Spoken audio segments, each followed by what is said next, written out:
Season 1 was about transformation, realizing you can love your life and break free from stories that held you back. Now, in Season 2, we're stepping in a new frequency. What transformation looks like in real life. The messy middle. The real, raw conversations. If you're ready to live your truth, let's talk. This is Jessica Javens Talk Podcast, and here I am in Indianapolis with nothing more. Here's my Portuguese again, accent coming out, Andre, with my producer, Andre the Beast Crayton. I am so excited I can finally interview him after what, almost a year that I know him. Yeah, I don't like sitting in these seats to be interviewed, but I'm going to make an exception to the rule today. I am special. Is that because I'm Brazilian too? Yeah, that's a whole lot of things. I mean, you're definitely talented, and I like working with you. I seen your vision. I see your vision on what you're trying to do. And thank you for having me on your show. Thank you. Now, we were just talking, of course, before we were here recording, and I want you to know that besides him making this exception, which I'm very happy, so you can get to know him a little bit more, who's behind all of this, is what he's been through just recently, which is amazing. So he just had a knee surgery 3 weeks ago, and he's walking and going on and about and doing all of this. And then 2 months before that, he had the other knee. And it's just like, what? How is that possible? How are you managing all of this? I'm Andre the Beast. No, but seriously, it's kind of like I believe you just don't let things stop you. You know, I'm not overweight. I don't have health issues. I should be able to take 2 knee replacement surgeries and deal with what they call the bare minimum of pain, but still be able to endure the pain and still be able to recover and go back and do what I like doing. I don't think if it was for what I like doing, the outcome would be totally different. I totally get that, and I agree that you have to be healthy. Whenever you do a surgery or something like that, you have to be in the best shape possible, because that's just going to improve your outcome, right, and the chances. So every doctor knows this, and everybody should do it. And you never know when you're going to need it, really. Yeah. So it's better for you to always be, prepared, right? Correct. Now, hold on. There's something here that you're not telling us. Did you take some pain pills? Yeah. Okay. So you have to have a little bit of help too. yeah. I really try not to. I try to minimize that, because I want my body to know that it's going to have some pain and discomfort. So I don't try to rely on it, but it's there if I need it. Very good. Thank you for sharing that. You're welcome. So I can identify with us not being able to do everything ourselves, that right. We need others, we need a community, we need help, we need tools, right? Mm-hmm. And that's good to admit. Yes. Okay, very good. Now, this is not the only setback or difficult challenge that you had to deal with. Tell us what happened to you last year, what you went through last year physically. Pretty much the same thing, but I had reconstructive knee surgeries. I had 7 reconstructive knee surgeries in a total of about a year and a half, in a combination with 2 spinal fusion surgeries. Okay, now if you guys don't know this, I'm just going to spill the beans. Andre is a professional bodybuilder from a few years ago. So can you tell me this, because a lot of people might be curious. Is the knee issue that you have, or spinal, all because of weightlifting? No. I was unfortunately in a car accident, and a young lady, teenager, ran a light one night, and I hit her and caused knee damage, and then it just never got any better. One knee injury led to another knee injury, and the nerves being damaged. So all this happened from one crazy day of driving, and I don't blame her. She was a teenager. It could have been worse. But it wasn't. And I'm able to recover. So yeah. Wow. How many years ago was this car accident? Oh my God, it's been over 8 years. Wow. Yeah. Are you hoping that this is the last set of surgeries that you had to do to recuperate from this? This will be the last. Celebrate. Yeah, I can only take so much. Let's get real. Yeah, this is it. Of course, that sets you back in other things. Like, for instance, I know that you don't professionally perform in that manner anymore. However, you like to work out, you like to take care of yourself. And I'm sure, because I've been through some medical issues myself, that you cannot do certain things while you're recovering from all of that long haul, right? Yeah. So what's your plan? Naturally, I want to get back in the gym. I still have clients that reach out and say, hey, when you coming back to the gym? Matter of fact, Kim McDaniels just texted me the other day, and she's a long-lasting client, her and her husband, Bob, and, people's like, hey, when you going back in the gym and stuff, but a lot of them have no idea of the severity that has happened since the reconstructive knee surgeries. A lot of them don't know that I had to go from that to knee replacement because it was a decision that I decided to just take because I was really just tired of kept getting injections every 3 to 6 months that really wasn't helping me to walk. Wow. But I do miss the gym. I mean, I can't wait to get back in the gym. I mean, when you've been lifting and been in the health and fitness industry as long as I've been in it, to even a month is it's not good for me, because it's part of my mental and physical condition to be in the gym, so it's really trying to come to grips with yourself that, okay, you need to heal. There's going to come a time where it's time for you to get back in the gym. And because my body's been used to it for so long, it's not like I'm going to walk in there and it's going to take me forever to go back to what I've been doing all my life. Well, I can connect just a little bit with that because I know the difference of how I feel when I'm working out and when I'm not, and when I had to stop because of, for instance, a surgery. So I get that, and I can tell how excited you are to go back soon. Now, tell me the difference that all of this did just because of not physical muscles, but your mind. How did your mind play a part in all of this? It's kind of crazy because you have to, I think when you are passionate about something, your mind is already set. When you are taken away from that environment, you have to let your mind know that this is only temporary, is what you tell yourself. And then to make sure that it's, I call it action, force and action working together. So you're actually applying the actions to what you're telling yourself that in time this is going to happen. If I just, and then another thing behind putting action behind motion and thought is not putting yourself in one box. If I had to just basically said, all I'm going to do for the rest of my life is lift weights and nothing else, or nutrition and nothing else, then when something like this happens, you really go down. Because you can't pivot. I'm able to pivot. Okay, I want to talk about pivoting, but before we go there, you said something very important that I resonate a lot, which is a certain mindset, which is this is temporary. Right. I remember a time in my life that anything difficult or challenging that I was going through felt like forever. Mm-hmm. And I think that most people probably feel that way too. When I hurt my back, I have bulging discs on my lower back. Mm-hmm. I had to do like a treatment with a chiropractor.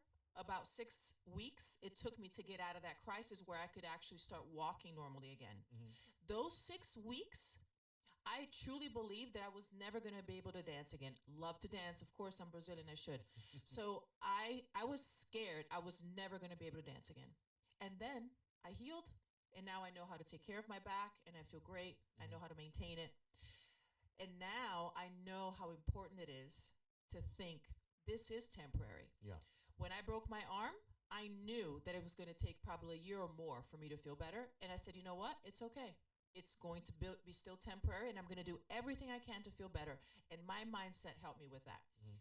So thank you for sharing that. I think a lot of people need to understand that. Now let's go to the pivoting. Explain that to me.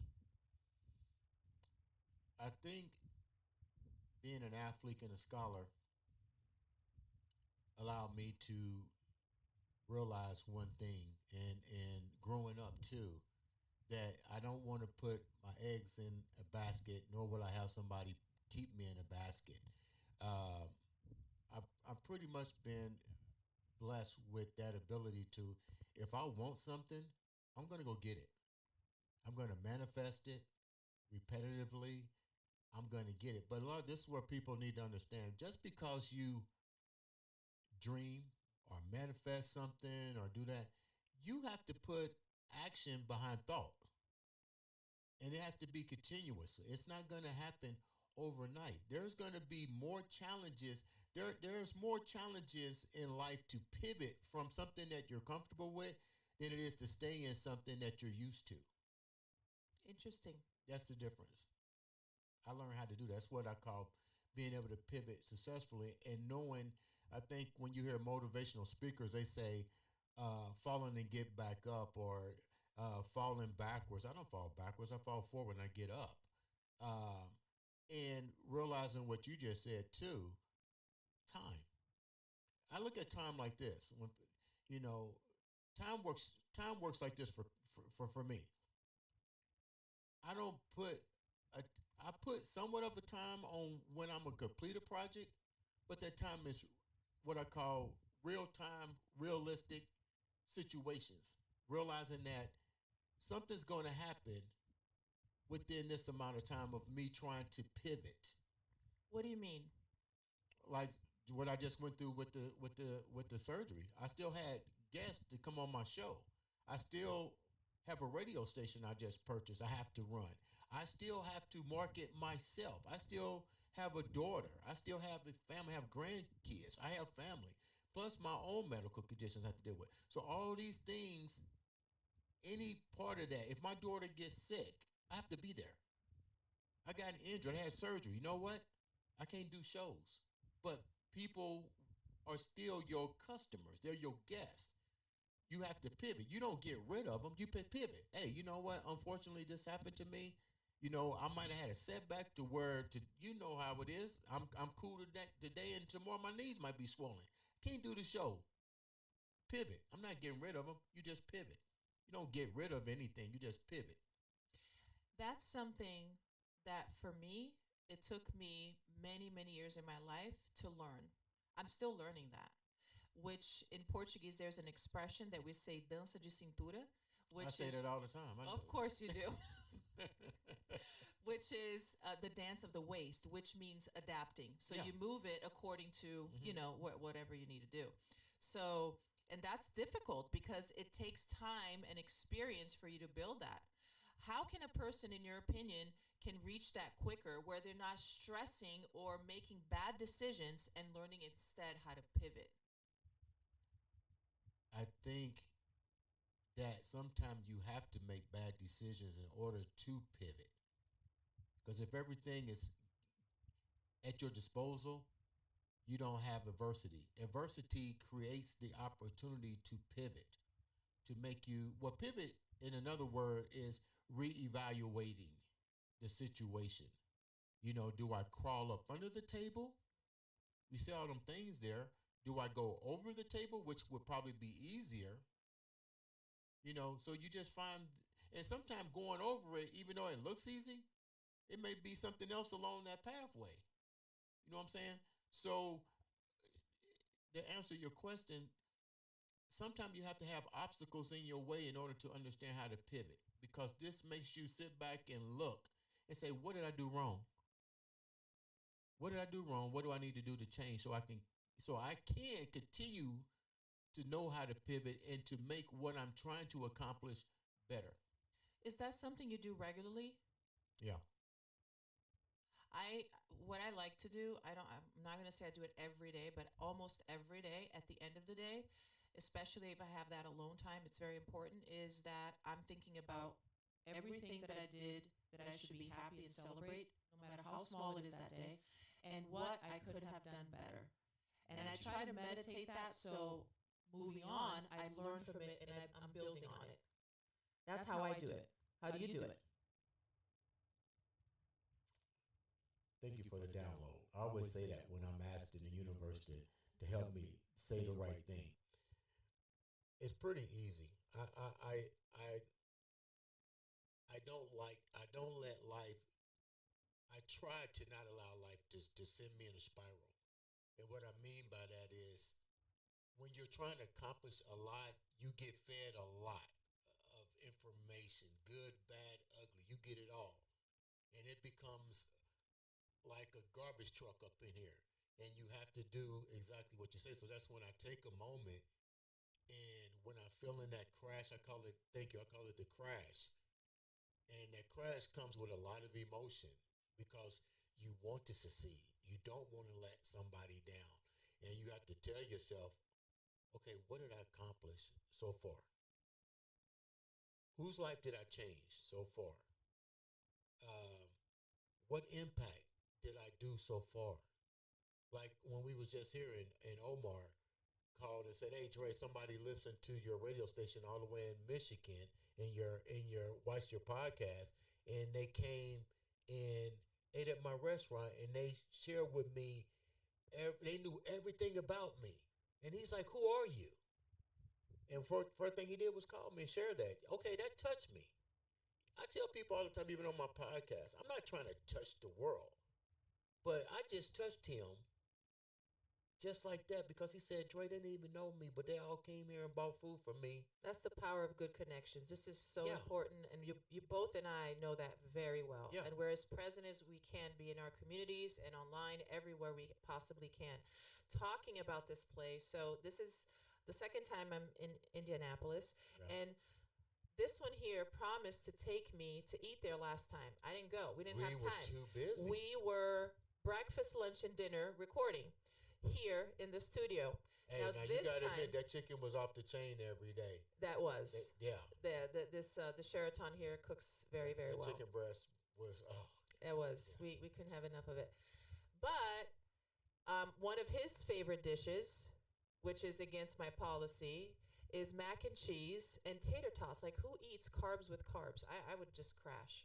However, Omar, which is the owner of the good spot. The Good Spot, Yeah. which is the place you just heard, I was promised by him, the owner, and this one here, founder of the imbbeastnetwork.com, to have a meal there, and they promised me it would be a healthy one.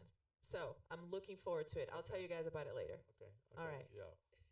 And it will be a good meal, but you definitely got to try the macaroni and cheese and the tater Okay, tots. I'll take one bite. That's it. That's how it starts out. One bite. One bite. That's what I said too. One I bite. can't. No, I can't. No, discipline. You have to be focused. Yeah, okay. Okay, now let's go back to the time that you started to become a professional body weight. I don't even know. I just see all those trophies up there. Bodybuilder. Bodybuilder, thank you. Okay. There you go. In Brazil, I'm joking. Yeah. So tell us how it was. How'd you get into that career? It was actually a fluke. I actually was training. I was a 1984 Olympic candidate, track and field. The mile was my event, and a lot of people don't know that. And I got hurt during the getting ready for the Olympic trials. I pulled a hamstring, and I had never pulled a hamstring in my life. Never had an injury in my life, and that led me to a gym. The guy was in there said, "Hey, have you ever thought about bodybuilding?" And at the time, I was maybe like 114 pounds, a skinny kid that ran everywhere. And I was like, "What is bodybuilding?" That's exactly what I said. "What is bodybuilding?" And he told me. And I was like, I remember saying, "Dude, I'm like skinny as all outdoors." And I didn't like weightlifting. This is a tripped out point. I'm glad you brought this story up. I got an F in weightlifting in junior high school. Wow. I avoided weights all through school. All through school, I avoided weights. It shows you how the universe prepares you. Something that I hated later circled, and I wind up enjoying it, getting my degree in exercise science, nutrition, coming up with award-winning nutrition manual that's endorsed by the Cleveland Clinic. Do they have mac and cheese there? I sure do. But that's how bodybuilding came about. But I liked it, but I liked it because I needed another pivot, but it wasn't called pivot. I'm like, what do I do now? You know, I'm petrified from running, because what an injury does to an athlete, it changes him. You don't know if you're going to ever be the same. From that moment on. And I tried to run, and I kept pulling that muscle. I kept pulling it. And bodybuilding was a whole new thing. And I was like, how can I take this and really take it to a level that's going to benefit me? Because I know I can't lift weights for the rest of my life. The more I got exposed to the sport, the more I was like, this isn't what I want to do for the rest of my life, because I don't want to do drugs. I'm only going to get so big. I knew genetics had a lot to do with it. And I was like, okay, this is my pivot timeline. This is what I want. This is where I'm at now. This is where I want to be here. This is where I want to be here. This is where I want to be. I put all these in what I call the time frame. Okay. And I made it happen. When I was ready to leave and walk away, I left away on my own terms. But I created what I wanted to create out of the sport that I was in. That's amazing. So what's the highlights of that career? It was great. I met great people. I got a chance to travel all over the world at such a young age. It taught me how to promote when we didn't have social media. It taught me how to use a roadmap. Because I remember when MapQuest first came out, I was happy with all I do. Until you ran into a detour and was like, okay, who do I call? But it sharpened my skills further down the line, because now it's easy to market yourself, but do you have a brand? So it allowed me to create a brand and to make that brand flourish into the new digital age that we're in now. Wow. How many years did you work towards and ended that career of professional body lifting? I actually stopped competing about 2004, but I still was involved in the sport as a national head judge. So I would go to bodybuilding contests and either set it up and run it and bring in my judges, or be part of the promotional staff. It really just became a part that I wanted to just walk away from it completely. You know, there comes a time where, you know, that was a part of your chapter in life. It was great. I met, like I said, great people. I still talk to a lot of the guys I competed against, and we sit and we laugh. I talk to the guys that I looked up to, and we talk and laugh. And I seen some heartaches from bodybuilders that I competed with and became friends with that are no longer with us. That I learned a lot from. But once again, that was a part of my life that, you know, my kids, you know, they're not infatuated by it because they have their own life, you know, so it's another level. So now I pivot. I'm doing something totally different. Do you miss it? No. Why not? It was enjoyable, and I'm done. Okay. Yeah. And that's interesting, because a lot of times what happens in life is we look back with longing. Oh, those days, you know, those. I don't even talk about it. I keep very minimum souvenirs. I keep very minimum. As a matter of fact, when I knew I was done, I took every award, swords, axes, trophies, and I literally threw them in the trash. That's interesting. Yeah, I was like, that's not the most common thing that people do, and that's why I'm asking you this. Yeah. I mean, think about it for a minute. I mean, my kids are not going to be professional bodybuilders. It's a tough sport, just like any sport, like football and stuff. You have to have that determination. Luckily, my kids have great career paths, and I mean, they know their dad's story. You know what I mean? That's all that matters to me. And the people that were fans, they were fans. You know. Would you say that mindset helps you to love your life today? Yeah. Yeah, because I find a lot of this is so funny you brought that up, Jessica, because I know a lot of professional athletes, And it was one athlete in particular, Zdrunis Ilgauskas, that played for the Cleveland Cavs. I remember when I first met him, I didn't really follow basketball. I went and watched basketball here because I was a season ticket holder for the Pacers when we had Reggie Miller and the Michael Jordan era. And when LeBron got drafted by Cleveland, I moved to Cleveland. The first person I met LeBron and his mom, and I met Zdrunis Ilgauskas. I actually had dinner with him, spent a lot of time at his house. And I only asked him one question about basketball. I said, who was the toughest person you ever played against? He said Shaquille O'Neal. And we never talked about basketball since, ever. Wow. Even during Christmas, we didn't talk about basketball. But what I noticed about that is when people that are in their sport, that's their job. They don't really want to talk about their job. That bodybuilding was my job. Interesting. I didn't want to talk about it. I want to talk to you like me and you are talking. Like, and I think I understand that because when I was in my previous career in banking, out of banking time, I did very little talking about it. Right. Because that's all I did all the time. Right. So you don't want to do it. And it was a job. You're right. Yeah. But what I do today, it's not a job. Right. So I do love talking about it. So it's a little bit different. But it's different also because I love what I do now more than I loved anything else that I did before. Mm-hmm. Is that what we're talking about here? Or is there another reason for you? You just learned to find something else. Thank you for asking that. This is the download I get for that question. The universe has a purpose for everybody. That particular point in my life was to get people healthy. A mission. Health, fitness, healthy, mind, body, soul. Everything rolled in together. This is another mission. The mission of amplifying one's voice, emotional concerns and needs. So it's a different mission, a different purpose. I always ask myself, what was the purpose for that particular pivot in your life? What was this particular pivot in your life? Because I'm the first African American or man of color to get full legal custody of his daughter. So I asked myself, what was that pivot point? What was your purpose there? So everything that we do in life, and a lot of people don't understand this.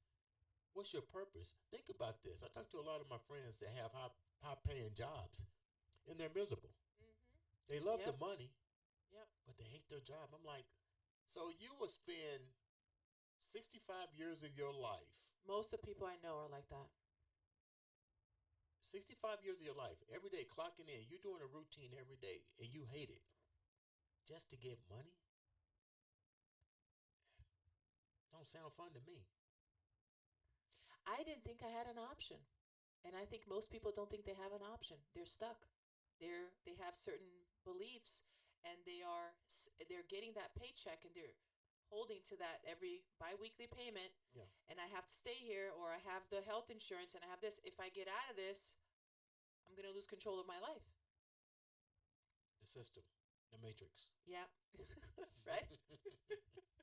So right now, you're about to celebrate how many years of your current network business? The I Am Beast Network is about to celebrate I believe 2025. Wasn't it 18 or 19? 4 years. We're going 4 years. 4? Yeah. Podcast, the newly acquired I Am Beast radio station, the I Am Beast production company, the I Am Beast clothing line, everything. Oh. Talking about clothing line, the one that I like the most is what he's wearing on his wrist. Yeah, Those beautiful stones, Yeah. natural stones, gorgeous. 4 years. I 4 years in the making, but I visualized everything happening within that time frame. It wasn't a rush. I just said, this is, and I remember telling Yolanda this. I was like, look, this is how I operate. This is what's going to happen in the first year. This is going to happen in the second year, the third, fourth. By the time we get to the fifth year, we'll be happy. We'll be totally happy. By the time you start any business, by the time you get into your fifth year, you should have already had everything in place. Everything should at least be where it's acceptable for you. Everything makes sense, and you can just glide. that's the standard average industry, right? Time frame, 5 years. Yeah. Yeah. And sometimes some people make it a little sooner, others take a little bit longer, but that's the average. And that's where you need to build up a little bit of resilience. And like you said earlier, it's the day in and the day out and the consistency. Hmm. To be great, in my opinion, requires this consistency. What does consistency look like? I mean, when I was starting out, people were like, "Man, you're there all the time." It's easy to judge when you're looking on the outside, but if you're looking from the person's vision, it's a whole different ball game. You have to be consistently great to be good, and to be great, you got everything has to be consistent. And for me, I'm a total believer in that. So much so, it's even part of my personality is to be a person that doesn't give up on anything easily. I'm a person that I'm a go getter, and I keep doing it until I have entire proof that I should not be doing this. Unless there's something else, I keep going. Um, However, I do believe in allowing yourself to grow in that sense and believing there is no cap on it and surrounding yourself with people with that same set mindset and also people with the mindset ahead of yours, Right. because that's how you're able to overcome whatever comes at you, right? Because you're going to have moments of doubt, of setbacks, Mm-hmm. of people saying negative things about you. We were just talking about that yesterday. Depending on how I portray my show, there might be people who are going to say negative things. How am I going to overcome that? What am I doing? So all of that talk, that conversation, that feeding, that network, Mm-hmm. and what I allow myself to read, listen, and talk about when I'm not on camera or whatever is what I'm becoming. Right. And we have to make sure that we're feeding that vision of where you're going to be. Is this serving my vision? Is this serving my vision, right? Whatever it is, you have to think consciously, intentionally, and then of course act accordingly. There's nothing more to say than that. What would you like to for people to know about you um, before we start wrapping up this episode? That I was so privileged to have you. By the way, did I say he's my producer? Okay, I'm only here because of him and Yolanda, the two main creators of this whole network. So he's of course the founder, and I'm privileged to be here and to be part of your living room or wherever you're at and you're watching us. So please make sure that you share this also with everybody. Don't keep it to yourself. That would be not fair. Share it to other people because everybody deserves to hear this, to learn this, and to connect. So, what is your last thought? What's the question again? Okay, so what would you like to leave all of our listeners with today about Andre, about the Beast, about I Am Beast Network, about Andre Crayton? What would you like to leave our listeners with today? That's pretty good ending. Let me see. About myself, I don't know. I think I'm a hard worker. I do what I say. I mean what I say. Um, but more importantly, I think to tell people this: find out what your purpose is. That's what I would leave people with. Find out what your purpose is. In order to get to where you're at, realize that you're human. You're gonna make some mistakes. You're gonna fall, but realize you can get up and be consistent at what you want to do. And more importantly, be willing to listen to other people. I don't know everything. When I don't know something, I find somebody that does. And I apply that to further develop myself. I don't chase money. That's the biggest problem people run. I don't chase money. I chase my purpose.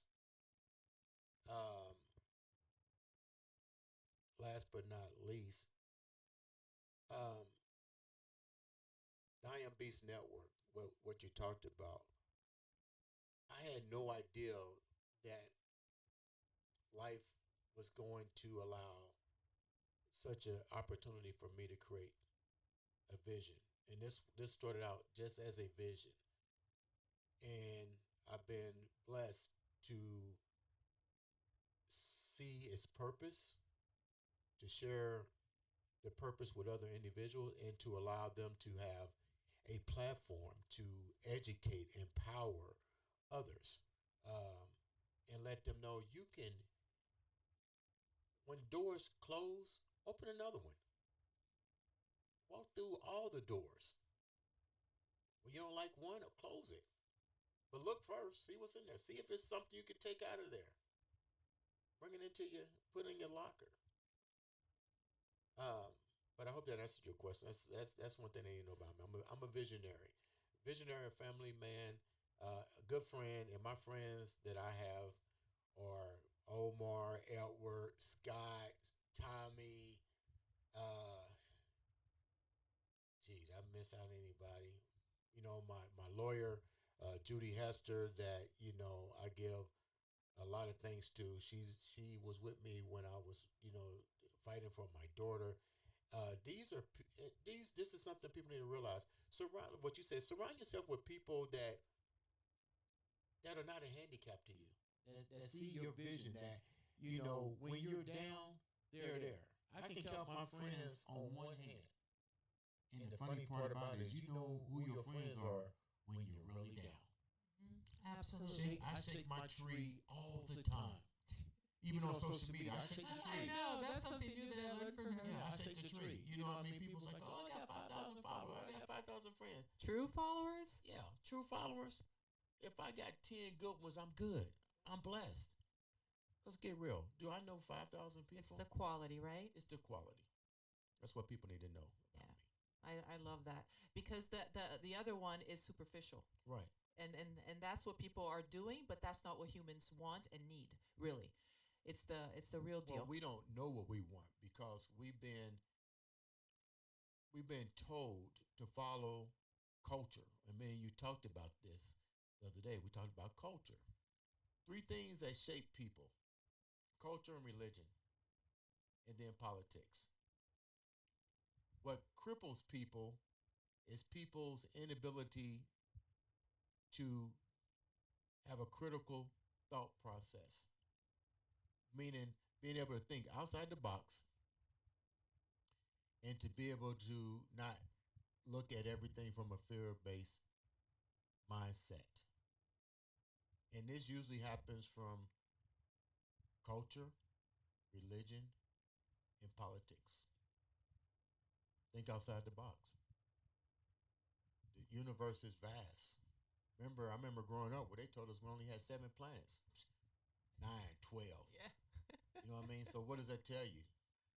That's right. Think outside the box. The universe is big. So if the universe is vast, look what you can create. Look what we just did. Look what you just did. You got a podcast. Congratulations on your podcast. Thank you. Great podcast. I'm not just saying it because I'm the producer behind the thing, but I heard your vision. I know what you wanted to do. I said, hey, Jessica, take it to a different level. You're Brazilian. You're boisterous. You got things that you want to say. What better time than now to attach your brand, to create your brand, and to really work your brand? Right. Absolutely. And we have all the tools. We were just saying that too, right? If we had this technology 20 years ago, Oh my God. right? Yeah. So anyways, I'm very happy to be here. Privileged that he had a little bit of time for me, and he's going to take me to The good spot. the good spot. In this premier family-owned style restaurant located beautifully in downtown Indianapolis, Indiana, Omar, in the good spot. Nice. I can't wait. And I also would like to, of course, thank the network, the IamBeastNetwork.com, Andre the Beast Crayton, for having this all happen to you. If you have not subscribed yet, please go to the IamBeastNetwork.com. My podcast is also located under there. You can go to YouTube and U42. This show is brought by Forever Living, the aloe vera juice that changed my wellness, and also brought by my brother's wine bar that just opened in Fort Lauderdale through the Vine. Yeah, through the Vine. Yes. So share this with everybody. I'll see you on the next episode. This is Jessica Javens Talk. Let's talk. This is Jessica Javens Talk.